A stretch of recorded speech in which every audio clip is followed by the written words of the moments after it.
Bonjour et merci de nous rejoindre pour les perspectives du marché d'aujourd'hui.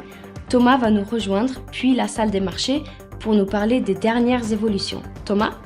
Le gouverneur adjoint de la Banque d'Angleterre chargé de la stabilité financière, John Cunliffe, a recommandé la mise en place d'un ensemble de réglementations similaires au système financier conventionnel. La croissance de la population mondiale est tombée à moins de 1% pour la première fois depuis la Seconde Guerre mondiale. Le London Stock Exchange Group s'est prononcé en faveur d'une nouvelle révision du paysage du financement des technologies financières. Les actions Tesla ont dégringolé de 6,2% lors de la dernière session, l'indicateur MACD est un signal baissier. La paire euro-dollar a perdu 0,9% lors de la dernière session, l'indicateur oscillateur ultime donne un signal haussier. La dernière session a vu la livre sterling baisser de 0,9% par rapport au dollar, l'indicateur stochastique RSI indique un marché survendu. La paire dollar australien, dollar américain a plongé de 1,4% lors de la dernière session, l'indicateur stochastique RSI indique un marché survendu.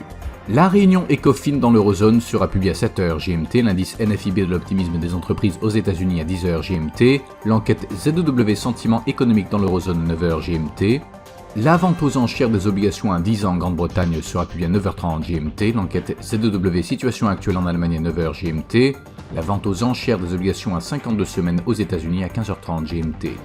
Nous espérons que vous avez apprécié nos perspectives du marché d'aujourd'hui. De la part de toute l'équipe, nous vous souhaitons une journée de trading productive. N'oubliez pas de nous rejoindre la prochaine fois pour toutes nos analyses des derniers événements et nouvelles sur les marchés financiers.